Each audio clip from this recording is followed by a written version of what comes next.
vous héritez d'un département ministériel complexe et transversal. Mais Madame le ministre, dama jàpp ni la diplomatie sénégalaise a toujours eu des lettres de noblesse. Et cela depuis le président Senghor, depuis le président Abdou Diouf, depuis le président Ablaye Wade et sous le régime du président Macky Sall. Le Sénégal a toujours été dans la galaxie des pays de droit et de liberté. Ma jàpp ni cette ligne politique, nous devons la préserver. Nous devons la préserver pour la stabilité du pays. Parce que jàpp naa ni ñun dañoo am ay réew yoo xam ni on les considère comme des pays frères. Dañoo am réew yoo xam ni sunu ay xarit lañ. Dañoo am réew yoo xam ni dañ leen a identifier jàpp leen. Kon gëm naa ni bu ñu wàccee ci ligne politique boobu mën na répercuter wu ci sunu réew. Et gëm naa ni nous avons pas besoin des alliés de circonstance. Ligne politique boobu nga xam ne c'est une tradition ci sunu réew bëgg naa sunu diplomatie bàyyi ci xel bu baax a baax. Madame la ministre, en 2019 le président de la République Macky Sall bi Covid bi amee dafa porter un plaidoyer très fort à l'endroit de la Russie pour que ñu dimbali ñu ci li nga xam ni mooy dundu ñun Sénégal ak pays africains yi. Madame la ministre, à l'époque da ngeen ko contester vivement dal suñu kaw dem ba wax ni Sénégal dafa nekk réew bu yelwaan réew bu ñàkk fayda. Ñu gis ni ci fan yu néew dem nga Russie ba ñu dimbalee la li nga xam ni mooy dugg pour ñu mën a am mburu ak dund. Madame la ministre, en 5 mois dama bëgg a xam lan moo fi changé lan moo xew ba tey li ngeen waxoon démb di ñu ko ŋàññee tey ngeen def ko. Madame la ministre, vous avez vendu à la jeunesse sénégalaise de l'espoir.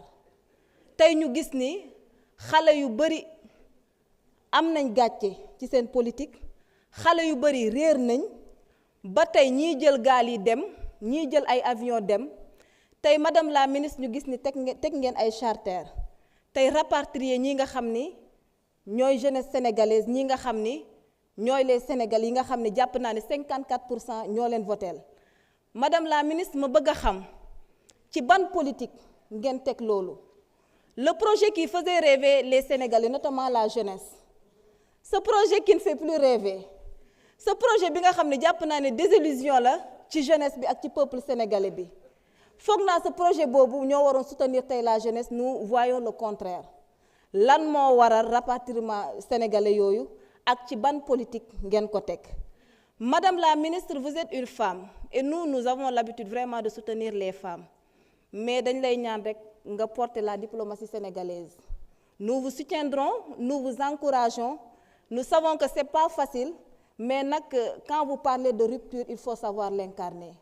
Je ne saurais terminer, chers collègues, sans pour autant remercier vivement le président de l'Assemblée nationale, Amadou Mame Diop.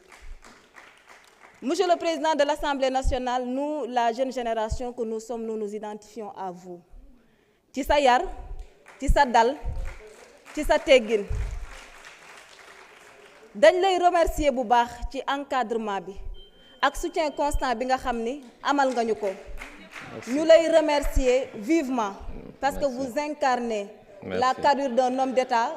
Vous avez le sens de la responsabilité et vous avez la pondération. Tey on est fiers de vous avoir comme président de l'Assemblée nationale. Di la wax merci pour tout. Je vous remercie. Merci. Je vous remercie, chers collègues.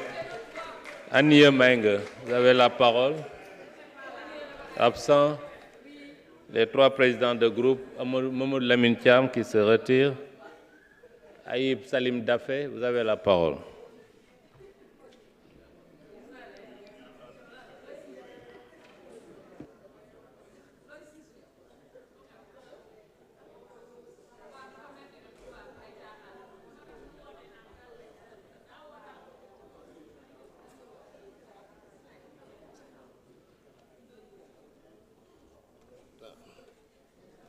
Voilà, merci Président. Madame la ministre de l'Intégration africaine et des Affaires étrangères, Monsieur le ministre du Travail, de l'Emploi et des Relations avec les institutions, Monsieur le secrétaire d'État en charge des Sénégalais de l'extérieur, maa ngi leen di nuyu yéen ak seen collaborateurs yëpp di am contenté recevoir leen ci assemblée bi di leen souhaiter la bienvenue.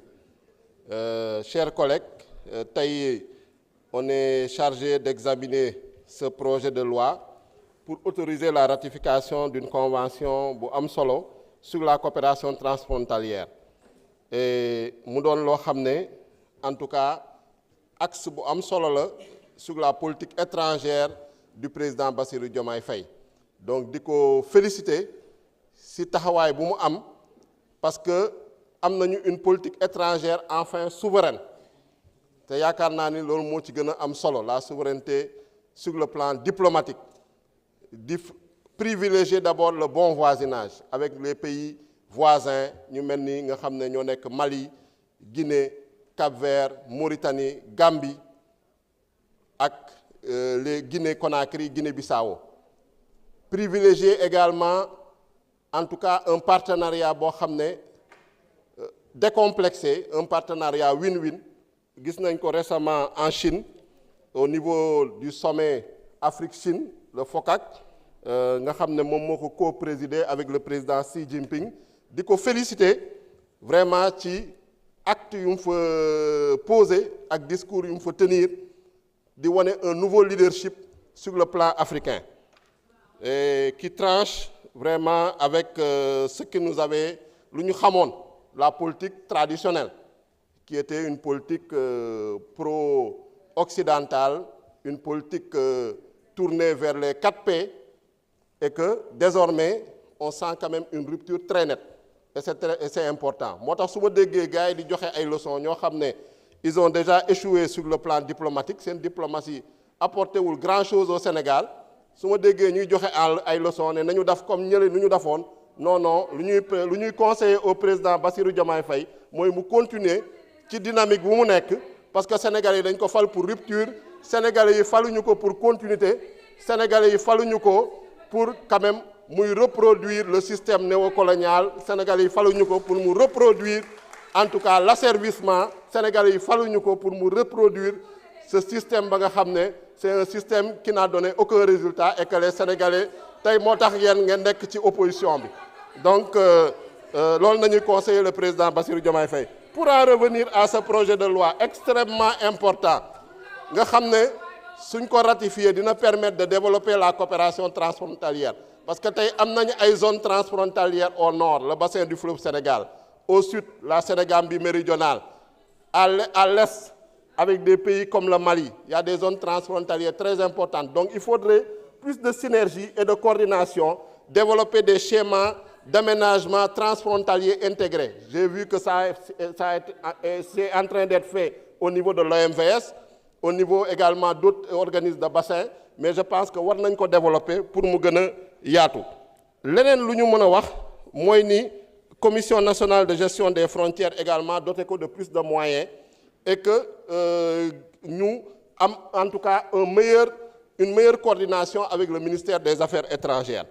Donc loolu je pense que c'est extrêmement important et projet de loi bi nañ ko voter pour autoriser le président de la République à ratifier, permettre projet de loi bi entrer en vigueur dans les meilleurs délais. Donc pour le reste, on vous félicite, on vous encourage, Madame la ministre des Affaires étrangères, on encourage également le secrétaire d'État Chérif Diouf. Vraiment les actes que vous posez nous rassurent et vraiment montrent que vous êtes sur la bonne voie. Et vraiment je pense que c'est extrêmement important. Les Sénégalais sont fiers partout dans le monde. Moi j'ai voyagé récemment, mais en tout cas on est fiers d'être Sénégalais. On voit que c'est un pays à l'étranger, en tout cas qui fait un modèle en Afrique. Les Africains ils présentent le Sénégal en modèle et vraiment c'est une fierté. En Asie c'est pareil, c'est une fierté. En Europe c'est pareil, c'est une fierté.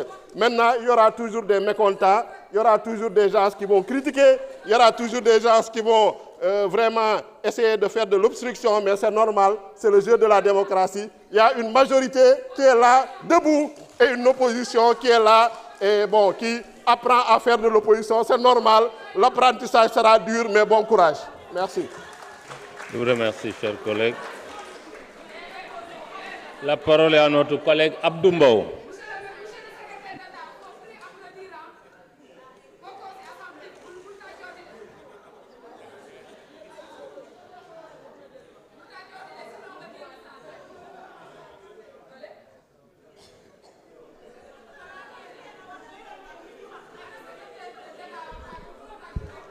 Merci, Monsieur le Président.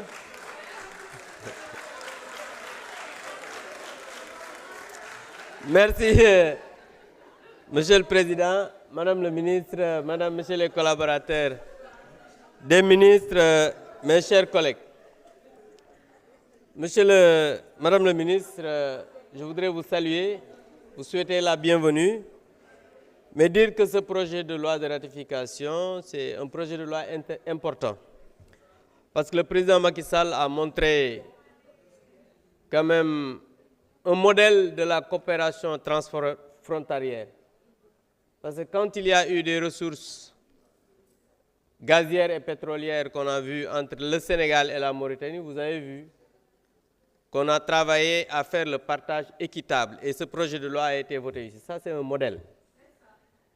Et je voudrais vous suggérer de suivre ce modèle. Parce que quand mon collègue Aïb dit que le Sénégal est cité en modèle un peu partout, vous n'avez fait que 5 mois, donc ce n'est pas votre travail. C'est le travail des régimes. Non mais c'est vrai, c'est important, parce que vous savez, l'État c'est la continuité.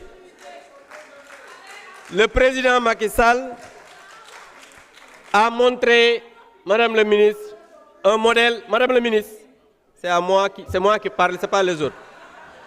Donc juste pour vous dire, oui mais non mais je vous respecte, ce n'est pas les collègues de Yewwi qui parlent, c'est moi qui ai la parole. Donc man la wara déglu. Donc Madame le ministre, donc je voudrais vous dire, mais le il me perd. Madame le ministre, il faut non mais le micro, il faut arrêter, non il faut arrêter le truc. Il faut arrêter le pronom, monsieur. Quand même.